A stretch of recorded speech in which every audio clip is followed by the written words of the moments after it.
buenas tardes de jueves. ¿Cómo están todos ustedes? Muy bienvenidos ahora a Preguntas Tú.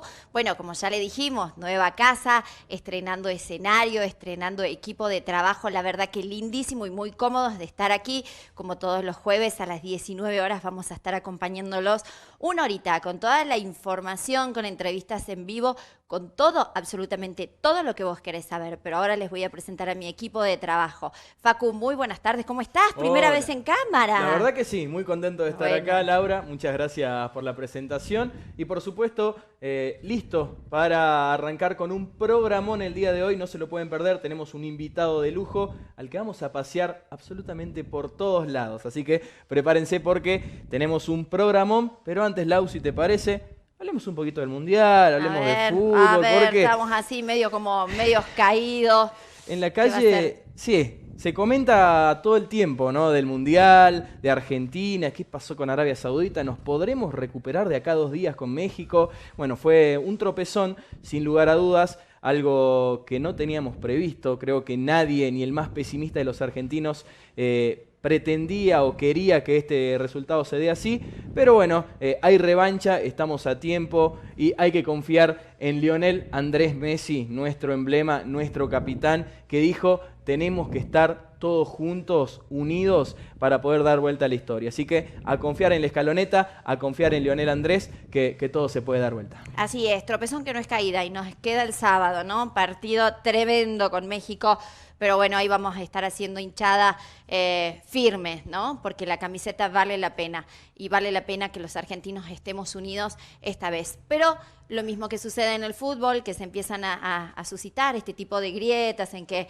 si estás de acuerdo, no estás de acuerdo, y la verdad donde todos son futbolistas, opinólogos. Bueno, en la política pasa exactamente lo mismo y en la política también se empiezan a generar este tipo de grietas, ¿no? Esta situación y este quizás descontento, divorcio, disociación que hay entre cada uno de los dirigentes políticos y lo que es la sociedad. Algo que termina siendo lamentable para todos, para esta democracia, en especialmente donde todos necesitamos estar unidos, donde todos necesitamos confluir para poder sacar adelante un país. Y los partidos políticos, Facu, no son ajenos a esta situación, ¿no? Sin lugar a dudas, sin lugar a dudas. Es un momento complicado, sí, es un momento complicado, es un momento donde tiene que haber unión, sí, que quizás en este último tiempo no ha habido, pero va a haber caras nuevas, vamos a tener, sin lugar a dudas, gente que está capacitada para dirigir políticamente a nuestra provincia. Y bueno, vamos a hablar también un poco de lo que va a ser la interna en el PJ. Así es, porque el próximo año tenemos 2 elecciones. Tenemos las electivas donde vamos a elegir gobernador, vice, diputados, senadores, intendentes, concejales, pero también tenemos las internas partidarias y tenemos las elecciones partidarias que el Partido Justicialista de Salta, especialmente, ya los congresales han fijado fecha, va a ser el 12 de febrero, que se va a elegir las nuevas autoridades del PJ. Bueno, vamos a ver qué es lo que sucede con esto, quiénes son los que se perfilan para ser candidatos del Partido Justicialista y hay que ver qué pasa, porque como siempre digo, en el interior funciona muy bien el PJ, en Capital viene para atrás. Pero bueno, vamos a ver, ¿no? Hoy tenemos a alguien muy importante que nos va a contar, alguien que tiene mucha trayectoria, una persona que tiene muchísima militancia dentro de lo que es el PJ, una persona súper reconocida. Lo vamos a tener sentado con nosotros en nuestro living charlando y además vamos a compartir con él un rico cabya y cafecito. Uy, qué rico, me habla ahora 7 y pico de la tarde de cabya, cafecito, y seguramente producimos un poco de envidia en la gente que está del otro lado ahí mirándonos por Millennium TV Salta. Estamos hablando de una palabra autorizada, alguien que ha hablado en los medios en este último tiempo y también se hizo eco en sus redes sociales. Habló un poquito de la pulsera en el PJ. ¿Qué es esto de la pulsera? Parece que hoy en día tienen que tener pulsera para entrar al PJ a una reunión. ¿Se elige a dedo quién sí, quién no?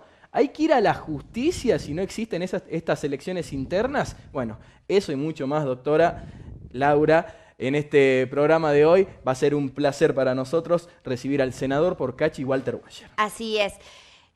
La verdad que sí, como yo lo decía, palabra autorizada dentro del PJ para poder hablar y esto, ¿no? Que se comentaba, estas críticas duras que hizo hacia la conducción del Partido Justicialista actual Y esta cuestión de las pulseras en el Partido Justicialista nunca se vio. Bueno, será la que estamos la primera vez viendo este tipo de situaciones y de circunstancias. Pero ¿quién nos va a acompañar en este programa? ¿Hay ¿Quién nos delicias que acompaña? nos va a acompañar? A ver, ¿quién nos acompaña? Y Contame. tenemos unas delicias, hablaba usted recién de un captcha, varias cositas ricas que vamos a poder compartir en el día de hoy. Por supuesto, agradecer a todos los auspiciantes que hacen posible que este momento lo podamos compartir entre todos. Así es, y nos olvidamos de algo. ¿De qué? No hemos saludado a nuestra productora. Tiene razón. Fátima, buenas tardes. ¿Cómo estás desde la producción? Después nos va a pegar un tirón de orejas. Sí, un poquito. Pero además es quien nos va a preparar el café, Facu, no sé, Por las dudas, me parece muy bien que la hayamos saludado. Fati, quería el placer, obviamente, y a todos los chicos de acá que nos hacen el aguante, en la técnica, que nos atienden de las mil maravillas, así que muy buenas tardes para ellos también, pero no perdamos más tiempo. No perdamos más tiempo, ya lo tenemos en el piso a nuestro invitado, así que nos vamos a un pequeño corte y enseguida estamos con ustedes.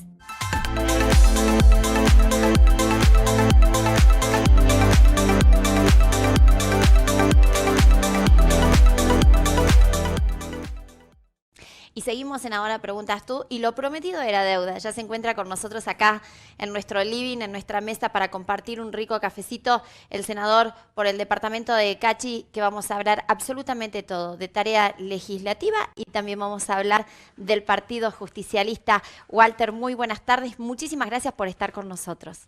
¿Qué tal? Buenas tardes, un gusto para mí, un gusto estar ante su audiencia y poder intercambiar puntos de vista, ¿no? Que es lo importante.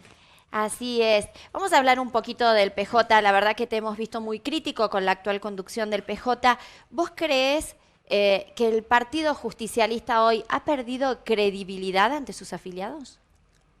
Como está el Partido Justicialista, ha dejado de tener razón de ser, porque ha dejado de representar los intereses del campo popular para representar intereses sectarios y mezquinos de personas que de una u otra manera se fueron infiltrando en el Partido Justicialista. Hoy día no es la voz de nadie.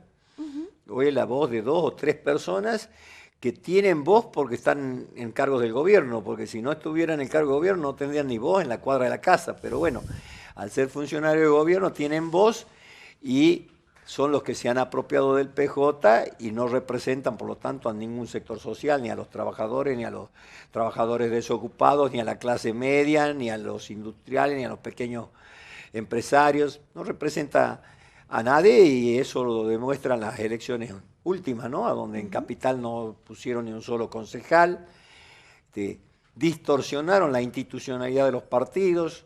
Los partidos son elegidos sus conducciones por los afiliados, de hace muchísimos años que no hay elecciones en el PJ. Luego inventaron una comisión de acción política que tiene más poder que el Consejo Provincial y que el Congreso del partido, que ya no había sido elegido por elecciones, pero por lo menos cumplieron las normativas que te pide la ley y la justicia para ser autoridad. Pero luego reforman la Carta Orgánica y le dan autoridad a una comisión de acción política por sobre de las autoridades del Consejo Provincial.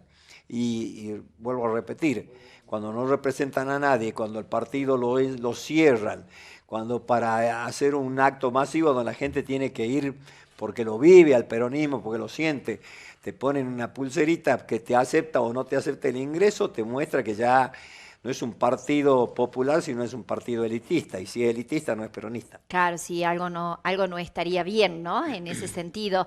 ¿Considerás necesario que los partidos políticos convoquen a elecciones internas para estos próximos cargos electivos que vamos a tener? Es que así debe ser, porque hay una ley nacional y una ley provincial que habla de internas abiertas obligatorias. En la provincia de Salta va a ser la segunda vez que la suspenden. La anterior con el pretexto de la pandemia. La suspenden la elección con pretexto de la pandemia, pero llevan la elección general al mes más crítico de la pandemia, adelantando la elección a ese mes, con lo cual es contradictorio. Ahora suspenden las elecciones porque dicen que es por una cuestión de recursos. Entonces, para ahorrar ante la situación difícil, suspenden las elecciones. Cuando se debate la ley de elecciones en la Cámara de Senadores, yo les pregunté a los senadores que estaban a favor de suspenderla si iba a haber garantías que en los partidos haya elección interna. Y dije, yo quiero ser candidato a gobernador del Partido Justicialista. ¿Voy a poder participar en una interna y que el afiliado vote? Sí, por supuesto que sí. Bueno, la realidad es que no. No dejaron que haya interna, me presenté, dije mi voluntad como afiliado de ser candidato, expresé el derecho que tiene todo afiliado de elegir y ser elegido, y el Consejo del partido denegó este pedido. Fui a la justicia mira la ley de acuerdo a lo que lee en un escrito, sin ponerle el espíritu y sin ponerle un contexto, y yo creo que toda ley tiene que ser interpretada como el espíritu que tuvieron los constituyentes cuando determinaron la Constitución, con el espíritu que tuvo la ley cuando se determinó y discutió en la legislatura. Y luego, por supuesto, el contexto también tiene mucho que ver. Si en un contexto donde suspenden las elecciones es más importante que un partido con tantos afiliados tenga interna, ¿no? Bueno, nada de esto sucede. Te escucho hablar y me sale la pregunta de si en algún momento te gustaría ser presidente del PJ. Todo militante quiere conducir su partido sin ninguna duda. Yo fui parte importante de la conducción del Partido Justicialista, con acierto y con errores seguramente, pero era un partido que de 23 senadores te ganaba 20 como mínimo. De 60 municipios te ganaba 48, 50 municipios como mínimo, y de 60 diputados, 42 eran del PJ.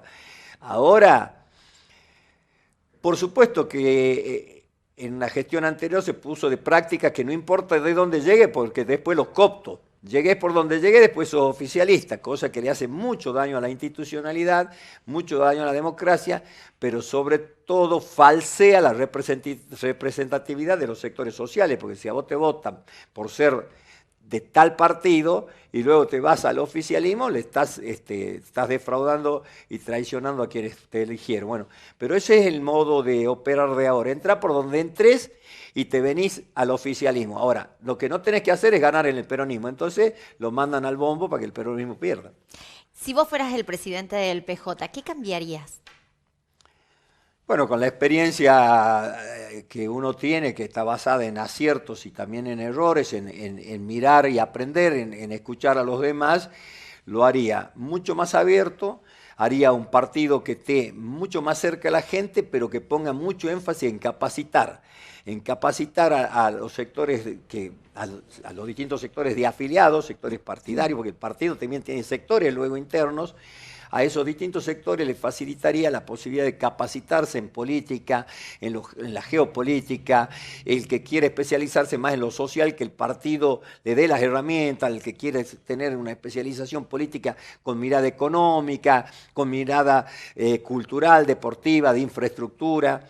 Me parece que es ir formando cuadros, ¿no? Que pueden ser jóvenes, por supuesto, hay que abarcar e ir hacia ellos, pero de cualquier edad vos podés formarte y prepararte cuando sos una persona comprometida y crees que el compromiso de la política es a través de los partidos. Entonces lo haría así. Y lo que sí generaría los mecanismos, modificaría la Carta Orgánica para que las elecciones sean más simples. Que cualquiera que crea que pueda conducir el Partido Justicialista no necesitaría tener listas en todos los distritos, porque él está peleando la presidencia y la conducción del partido. Entonces, con solo tener una lista Consejo Provincial, discute el Consejo Provincial. Ahora, aquel que quiere discutir el Consejo Provincial, pero también tener congresales de su sector, consejeros departamentales, consejeros municipales, arma en todo. Pero algunos pueden decir, mira, yo quiero conducir al PJ y el PJ es amplio y hay que conducirlo a todos los sectores. Entonces, me presento para presidente con los 18 miembros del Consejo y voy, y si gano, conduzco a todos los demás sectores. Entonces, yo creo que hay que empezarlo a hacerlo más dinámico, más ágil y especializándolo, ¿no? Ahora, desde siempre, esto no es una crítica para lo de ahora, desde siempre los sectores mayoritarios en fuerza te ponían mayoría en congresales, mayoría en las juntas departamentales y en las juntas municipales. Después no le daban importancia a la junta municipal y a la junta departamental y perdían razón de ser. Y el Congreso se junta únicamente por norma, por Carta Orgánica, una vez al año en noviembre, la obligatoriedad, y después en algún tema específico el Consejo llamaba al Congreso. Modificaría eso también, haría que los congresales por lo menos una vez cada 90 días se junten y evalúen y auditen al Consejo Provincial, auditen la política de los gobiernos, sea cual fuera, si no sea de su signo partidario. Los congresales del partido podrían hacer una auditoría y un resumen y un análisis de la situación de gestión de un gobierno. Entonces la gente empieza a ver que sus cuadros políticos interpelan e interpretan lo que el ciudadano no lo puede hacer desde los partidos a la gestión. Me parece que todas estas herramientas de evolución podrían ser utilizadas. Y la tecnología, utilizarla no, pero mal utilizarla. Ahora queremos hacer una elección con voto electrónico que no tiene nada de transparente, que deja muchas dudas, cuando el voto papel en una interna partidaria es re simple de manejar. Ahora, si no hay plata, estamos diciendo que la elección provincial, las maquinitas le va a costar más de 1.000 millones de pesos. ¿Quién pone la plata para las maquinitas del partido? ¿De dónde sale esa plata del PJ para pagar la maquinita? O el dueño de la maquinita dice, por ser el PJ se las presto y no lo cobro. Bueno, si no las presta y no las cobra, yo más dudo de esa maquinita, ¿me entienden? Claro, claro. Creo que hay un descreimiento hoy de la gente con la política. Me parece que en la calle la gente confía menos en los políticos en sí. ¿Cómo se hace para que la gente vuelva a confiar en los políticos y en la política? La gente desconfía de la política y desconfía de los políticos porque los políticos siempre están en un escenario. Vos podés estar calladito, pasar disimulado, no opinar nunca si sos concejal, no opinar nunca si sos diputado, no opinar nunca si sos senador, pero luego levantás la mano, luego tomás posiciones, así sea casi en el anonimato. Pero la política se ve, la gestión se ve. ¿Y qué es lo que más se muestra? Los desaciertos y los errores. Cuando alguien ha avanzado por un camino, por una senda de bien, ha logrado resultados para su comunidad, eso no sale en ningún lado. Pero si alguien ha cometido un error, sale en todo lado y te lo magnifican y te lo exacerban. Y eso es lo que va quedando. ¿Por qué? Porque el poder económico, que pareciera que orinan agua bendita ellos, ese poder económico permanentemente está con un mensaje antipolítica y degradando la política y metiendo a todos en la misma bolsa. ¿Por qué? Porque cuando los políticos están degradados y debilitados, el poder económico los manipula, los maneja y los atemoriza. Entonces, cuidado porque mirá que te saco, que te esto, y empiezan a tener esa debilidad ante ese poder que te arrasa y te arrasa y te arrasa. Entonces, cuando hay políticos que no le tienen miedo al poder económico, que se ponen firmes, que le dan discusión, no por enfrentarlo, sino por mediar y equilibrar para que los sectores los más vulnerables, los sectores menos pudientes, tengan en el Estado el respaldo, los poderosos te empujan y te pechan con todo y a través de la comunicación.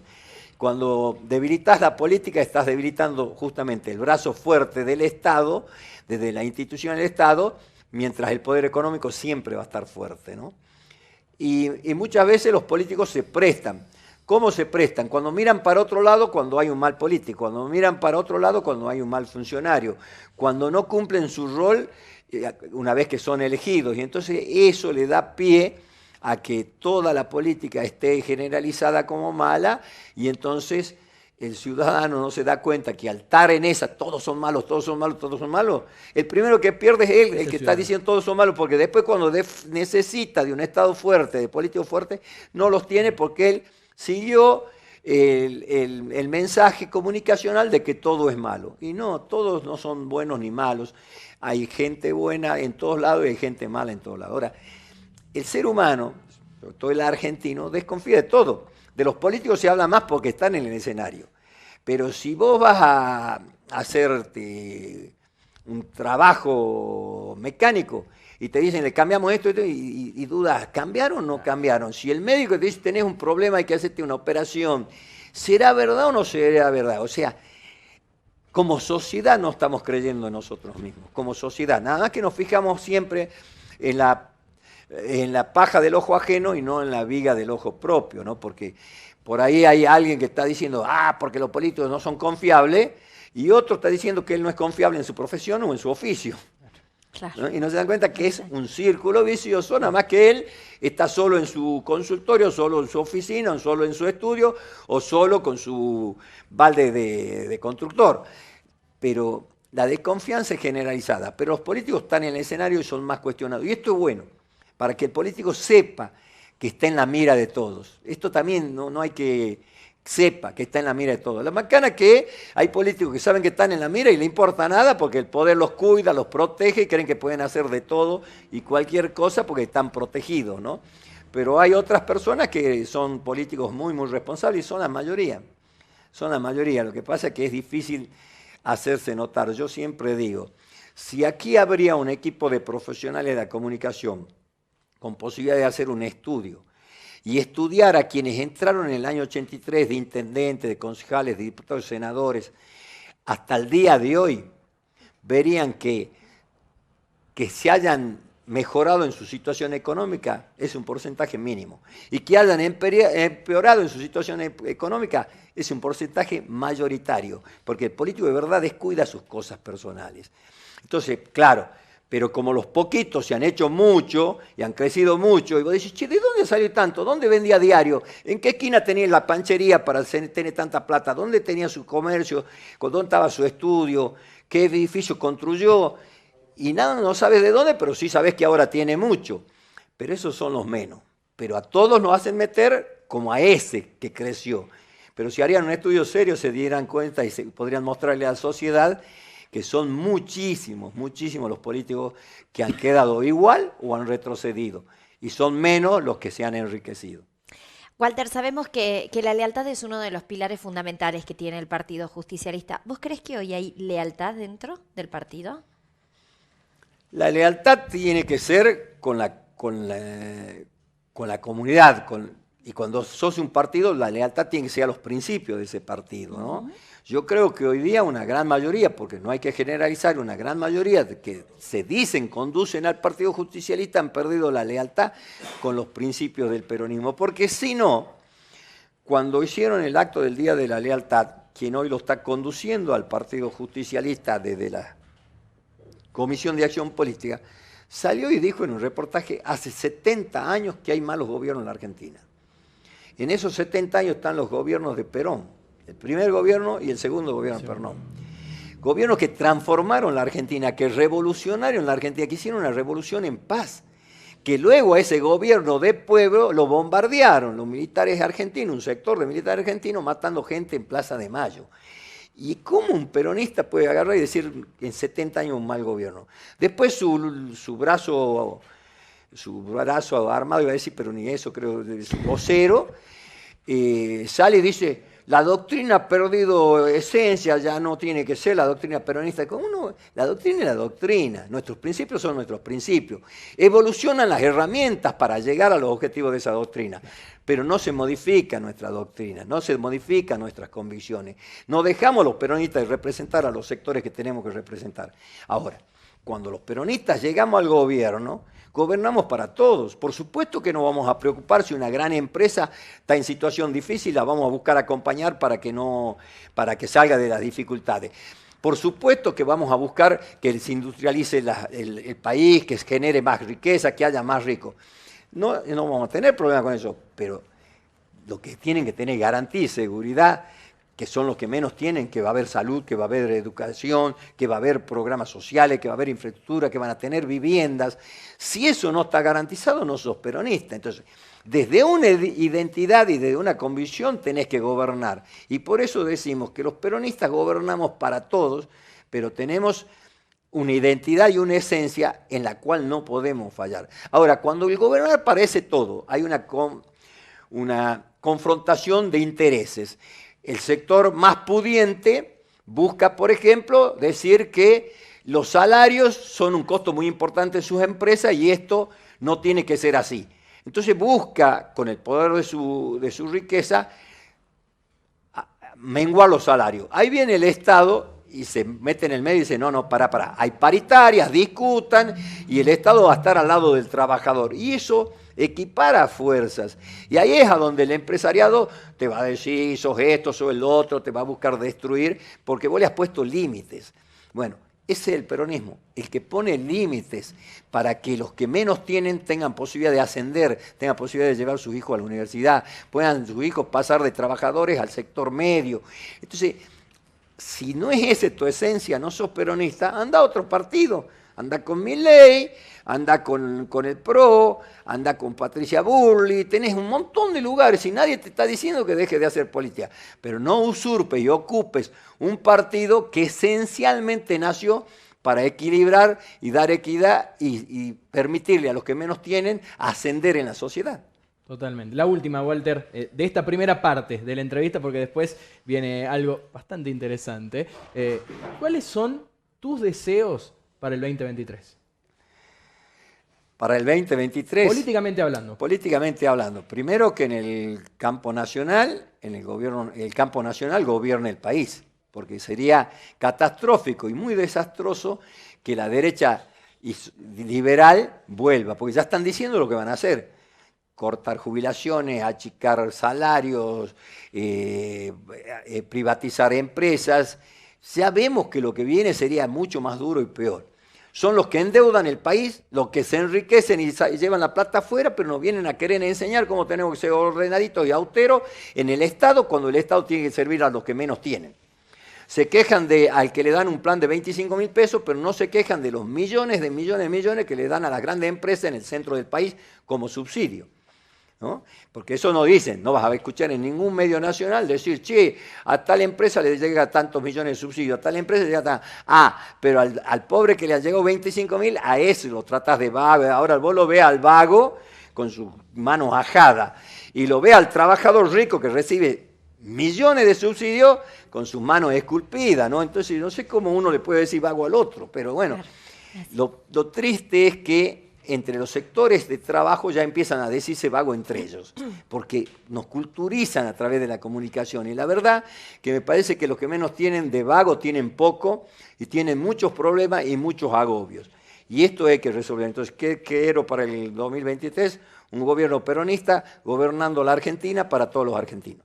La verdad que excelente la entrevista. Nosotros nos tenemos que ir a una pausa, pero quédate ahí, porque en el último bloque vamos a hacer un ping-pong de preguntas y respuestas que va a estar buenísimo. ¿Querés conocer a Walter Guayar desde otras perspectivas? Quédate ahí, no te lo pierdas. Pero antes, Facu, recordamos las redes sociales. Pero va a ser un placer, Laura. Nos podés encontrar en Facebook como @laucartucha, en Instagram como @lauracartucha. Estamos en Twitter más picantes que nunca como @soylauracartucha. Y también nos podés escribir al WhatsApp 3875-407-999. Ya volvemos.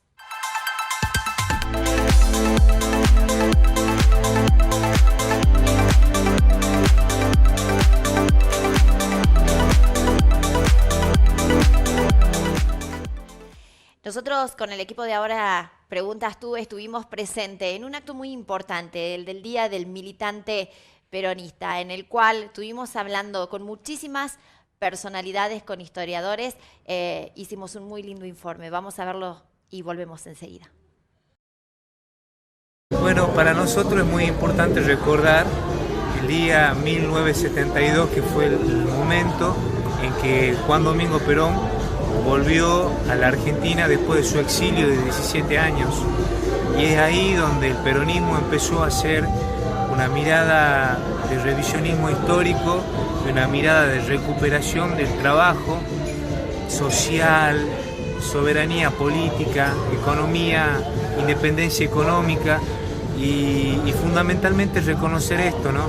Yo creo que cada partido tiene su historia, su cultura, su mirada, y hoy en el Día de la Militancia nos juntamos nosotros los militantes, quienes en su momento fueron personas perseguidas, muchas muertas en algunas circunstancias, pero hoy la mayoría que tiene la memoria activa de lo sucedido y acompaña fuertemente esta mirada con respecto a lo que simboliza y significa el peronismo en la Argentina y en la provincia de Salta.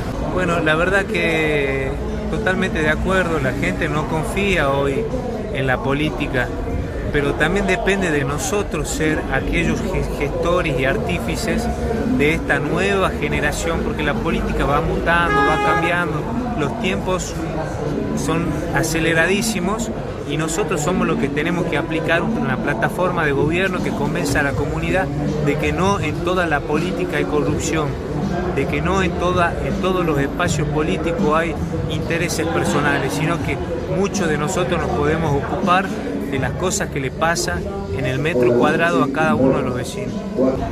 Hola, buenos días. Bueno, un poco hoy la gesta nos convoca a la gesta militante, hoy 17 de noviembre, el Día del Militante, y un poco emblemáticamente hemos decidido un día como hoy hacer el lanzamiento oficial del espacio de este movimiento, que tiene como objetivo participar en las posibles elecciones internas del Partido Justicialista, que entre gallo y medianoche se convocó a un mes de febrero, que es algo inusual en la vida política democrática, pero hemos tomado ese desafío y estamos trabajando para lograr concretar ese anhelo de participar de las elecciones internas, ¿no? El Partido Justicialista, de aquí hace bastante tiempo que ya viene en decadencia.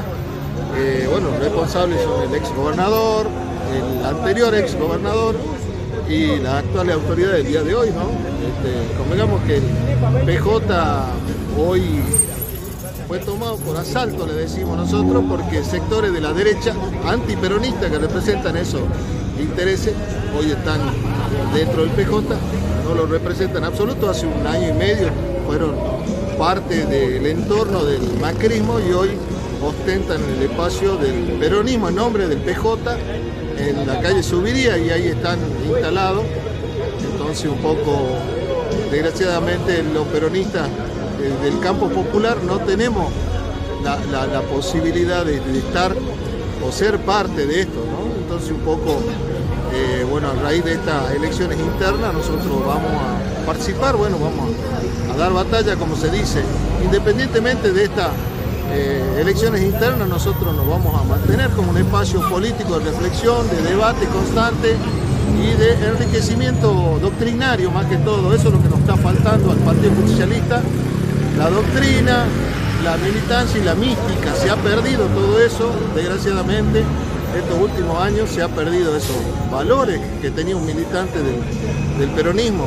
Entonces un poco ese es nuestro desafío que nos hemos planteado y lo estamos llevando adelante, ¿no? Significa un poco para el campo del peronismo levantar las banderas del peronismo, las 3 banderas que hoy nosotros como espacio del Movimiento de Recuperación lo tenemos en el logo: la justicia social, la independencia económica y la soberanía política. Dentro de esos 3 estamentos, 3 objetivos, nosotros nos enmarcamos, en la cual creemos en esos 3 objetivos y por el cual nos hemos propuesto militar, se dice, o sea, dar testimonio y trabajar en ese sentido, ¿no? Como peronista.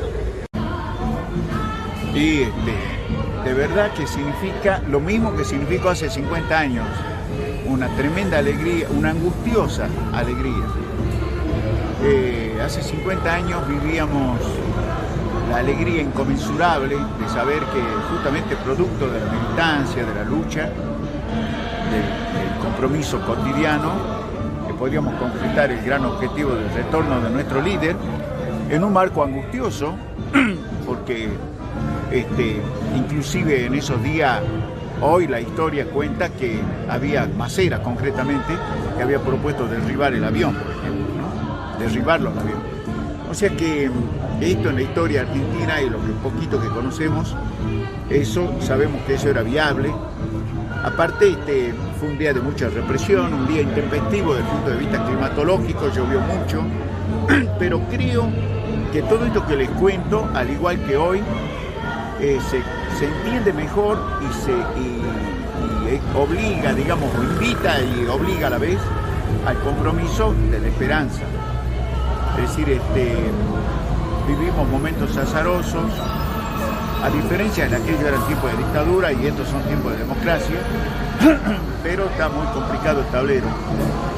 Y eso significa, es decir, un compromiso, la alegría de haber podido ser parte de una página importante de la historia y a veces también los años pesan un poco como para por allí decir, pucha, qué gana de volver a ser el joven que éramos para entonces. ¡Ah, qué pregunta difícil! Los tiempos han cambiado, la militancia cuando nosotros éramos jóvenes era distinta. Había que pelear para que el peronismo siga vivo, siguiendo las instrucciones de Perón, porque el peronismo, Perón, los nombres, las fotografías de la gente que amaba estaban prohibidas. Entonces nos organizábamos en secreto, hacíamos reuniones secretas, que realmente teníamos algunos amigos en la policía, que cuando íbamos a hacer una reunión en un barrio nos decían: si las luces están apagadas, vuélvanse. Si las luces están prendidas, se quedan y hacen la reunión. Ahora es distinto. Ahora hay una gran libertad de prensa, a pesar de que hay grupos hegemónicos. Uno puede decir lo que siente a través de los medios. La tecnología ha permitido una intercomunicación extraordinaria que en ese tiempo no existía. Era todo cara a cara, mano a mano, exigía mucho esfuerzo. Era muy difícil en esos momentos juntar grupos grandes de personas, porque los comprometían, porque algunos eran empleos públicos, los descubrían, los echaban. Y bueno, ahora la militancia, a mi modo de ver, es actualizar la doctrina peronista. Perón decía: hay cuestiones estratégicas, felicidad del pueblo, grandeza de la nación, justicia social, independencia económica, soberanía política. Todo lo demás hay que actualizarlo conforme cambia el tiempo, conforme cambian las circunstancias. En ese momento no existía la globalización, hoy existe la globalización. Hay medios tecnológicos increíbles que cambian de día a día. Entonces la militancia se tiene que hacer estudiando la doctrina, conociendo exactamente lo que ocurre en el mundo, lo que ocurre en la Argentina, lo que ocurre en Salta, lo que ocurre en nuestro municipio, y de ahí pensar la forma de salir de este parate que tenemos todos, de esta anomia de los jóvenes que no encuentra una razón para estudiar, una razón para trabajar, una razón para progresar. Y esa es la actividad del militante en este momento: pensar, discutir, debatir y difundir.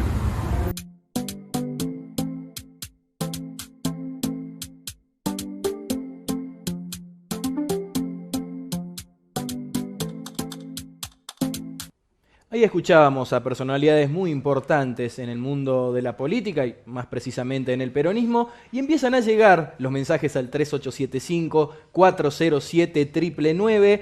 Hola doctora, prendido como siempre, le quería agradecer por siempre traer gente interesante para el debate. Saludos de Barrio Santana 3, dice Hernán. Un beso grande. Besos para Hernán. Hola chicos, viéndolos desde Hernando de Lerma. Una pena la selección, pero no tengo duda que vamos a terminar todos sonriendo y festejando. Dice abrazos para todos. Giselle, beso grande también para Giselle. Hola Doc, qué lindo verla. Soy Ignacio. Basta de llevar cosas tan ricas al programa que me muero de hambre. Dice saludos desde Castañares. Y sí, hacemos dar un poquito de hambre, ¿eh? Bueno, sí, ¿qué va a hacer? La verdad, yo soy re dulcera, así que no sabes con la gana que lo estoy mirando ese captcha. Ahora le entramos. Buenas tardes, muy interesante la mirada de Walter sobre lo que está pasando en el PJ. Soy Carolina de Solidaridad, besos. Algunos de los mensajes que llegan al 3875-407-999. Muy bien, besos para todos ustedes, gracias por acompañarnos como todos los jueves. Y ahora sí, Facu, nos vamos con el ping-pong de preguntas y respuestas, porque los querías conocer a Walter desde otra óptica, desde otra perspectiva, acá te lo vamos a mostrar. Si mañana se terminara el mundo, ¿qué harías? Vivir el hoy. Muy bien, buena respuesta. Si ganás la lotería, ¿qué es lo primero que vas a comprar? La felicidad no se la compra, se la ejerce. Disfrutaría de haber tenido esa suerte con mi familia, con mis amigos, y haría mi vida común, jugar al fútbol, a la paleta, discutir de política, conversar con los amigos, y seguramente que recorrer los sectores más vulnerables de la provincia, donde hay mucha gente que me aprecia, mucha gente que me quiere, en los barrios más vulnerables de Salta Capital y ver con qué puedo acompañar y ayudar, ¿no? ¿Cómo era Walter Guayana en la escuela? ¿Hiciste machetes alguna vez? Ajá. Ojo la respuesta, Walter, ¿eh? Bueno, hay que dividir, ¿no? Mi inicio en las escuelas fue en una escuela rancho en Cachi, en una zona que se llama Cachi Adentro, y fue una escuela de verdad, porque me enseñó lo que es la vida. Yo caminaba casi 2 kilómetros para llegar a la escuela, con una temperatura en invierno de 6, 7 grados bajo cero, pero había compañeritos, iba con 2 camperas de llama, un pullover, bien abrigado. Y venían compañeritos míos que caminaban 15 kilómetros, que en la zona más alta de montaña salían de su casa con 10, 11 grados bajo cero, y traían un saquito todo ajado, una camisita y hojotas hechas por cubiertas de auto o alpargatas, ¿no? Sus caritas todas ajadas, lastimadas, y caminaban un montón. Y ahí empecé a ver la realidad de la vida, ¿no? Cómo algunos teníamos la suerte de, por haber nacido tal vez en un hogar que tenía más comodidades, no teníamos los padecimientos que tenían otros niños que habían nacido en otros hogares. Pero cuando salíamos al recreo había una piedra enorme que todos salíamos corriendo para ver quién la ganaba y tomar sol ahí, hasta que a las 10 de la mañana, bueno, ya hacía un poquito más de calor. Y ahí éramos todos iguales, no importa si ibas bien abrigado, mejor vestido o peor vestido, éramos todos iguales y disfrutábamos y no había maldad y no había uno que se sentía más que el otro, era amistad de verdad.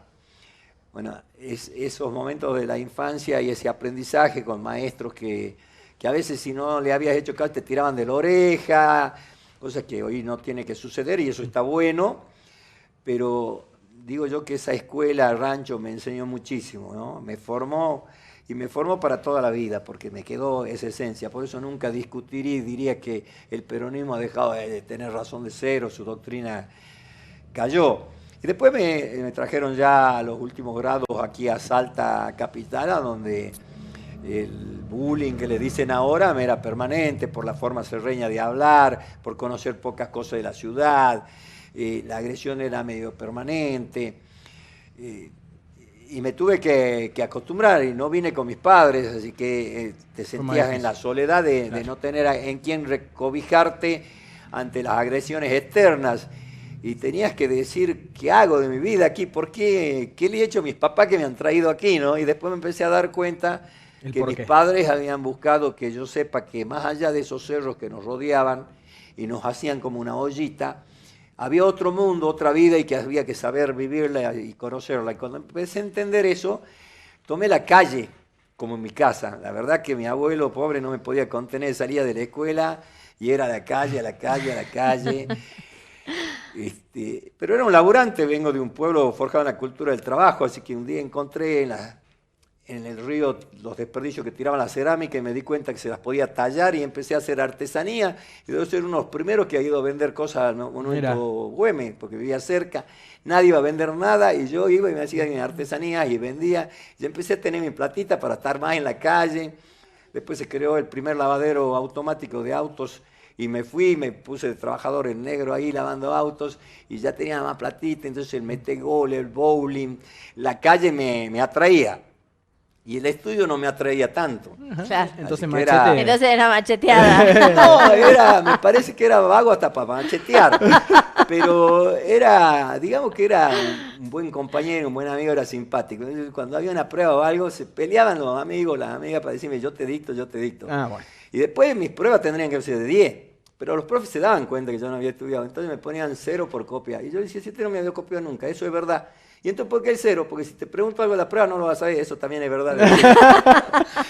Y así en la autenticidad y en la sinceridad me llevaba todas las materias a rendir. Claro. Pero tenía, en esa época ya la perdí, tenía una capacidad de leer y que me quede registrado lo que leía y entonces cuando iba a rendir los exámenes aprobaba. Claro. Nunca me quedé, porque mi padre no me retaba, mi mamá decía, pero retalo, mirá las notas que trae. Y mi padre me contaba, no tengo por qué retar. El día que no pase el curso, se va a la casa y sabrá él cómo vive. Claro.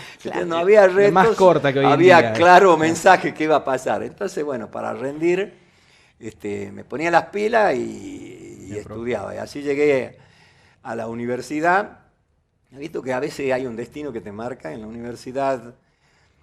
Entré a estudiar ingeniería en construcción. En enero empezaron los cursos que te hacían para que luego entres. En febrero ya daban las clases.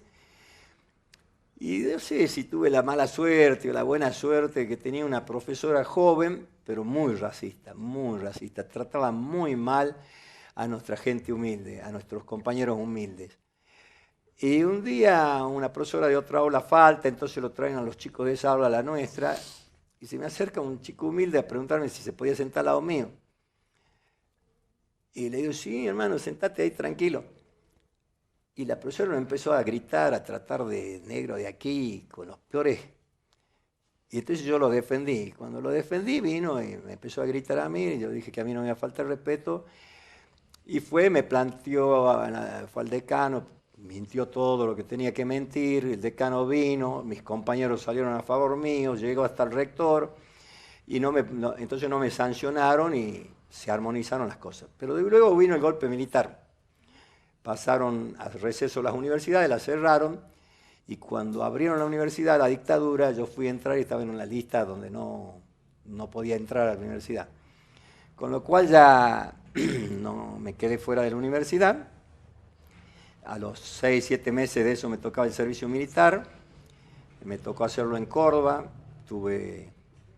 iba a salir antes del año, pero se empezó a hablar de una posible guerra con Chile, nos hicieron quedar 8 meses más, al final tuve 18 meses, con lo cual ya había perdido 3 años. Cuando salí dije, no, me voy a trabajar en mis cosas, soy agricultor de alma, y me fui a trabajar en la pequeña producción de cachi, y ahí también empecé a militar empecé a organizar a los jóvenes en cómo defendernos en la lucha por la producción, en cómo hacer las compras conjunto, cómo llevar un ingeniero o aprender de los ingenieros. Y empecé a dirigir, y a los 19, 20 años era un dirigente importante de los pequeños agricultores que confrontaba las políticas de la dictadura, y cuando vino la democracia participé en las internas del peronismo. Y ahí arrancó. ¿Alguna vez tuvo Walter Guayar problemas con la ley? No, nunca. No, gracias a Dios en la vida. Era de la calle, pero me portaba bien. ¿El nombre de tu primer amor? Papá. El nombre de mi primer amor. Bueno, no sé si no te comprometemos con esta pregunta. Pero... La madre de mis hijos. ¿Algún talento oculto? ¿Talento oculto? Que no se sepa, por lo menos, en una de esas, por ejemplo. Debe estar tan oculto que no lo sé ni yo. Tampoco. No, soy un tipo común y corriente. Para el deporte, por ejemplo, no soy talentoso, pero tengo garra, pongo fuerza, tengo fortaleza física, y eso me permite no tener talento, pero hacer deporte y estar bien. No creo que sea un talentoso, sí soy una persona con mucha responsabilidad, con mucha vocación de servicio, laburante. Si a eso le querés dar un talento, no había baldío cercano a mi casa que no esté sembrado con verdura. Claro. O sea, yo me salía, y baldío que había, con una pala, un pico y un asadón, me hacía una granja, porque era donde, como había nacido, como había crecido, criaba gallinas, conejos.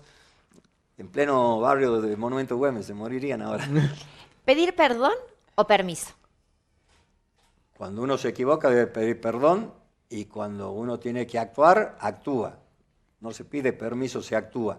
Cuando uno comete errores debe saber pedir perdón. La última, Walter. ¿Qué le dirías al Walter de hace 30 años?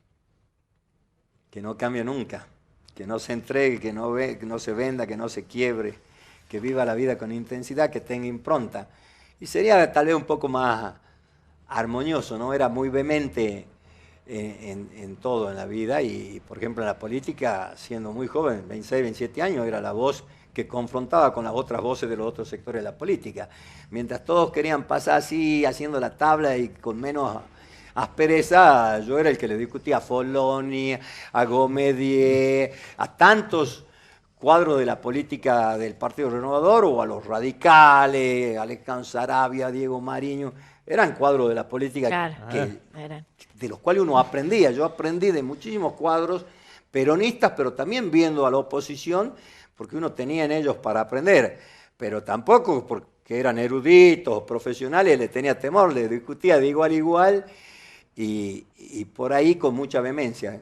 Si podría ser de 25, 26 años un poco más armonioso, habría estado mejor. Si no, pareciera que soy confrontativo y la verdad que soy un tipo de diálogo que sabe escuchar, pero de firme convicciones. Así es. Walter, muchísimas gracias. La verdad que se nos va el tiempo para nosotros, 1 hora. La verdad que nos queda corto.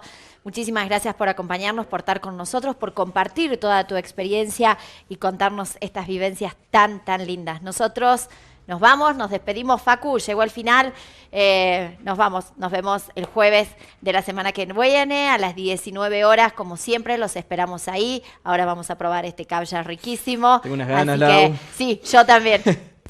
Beso grande, nos vemos la semana que viene. Buen fin de semana y a ser hinchada por Argentina. Vamos, selección. Gracias.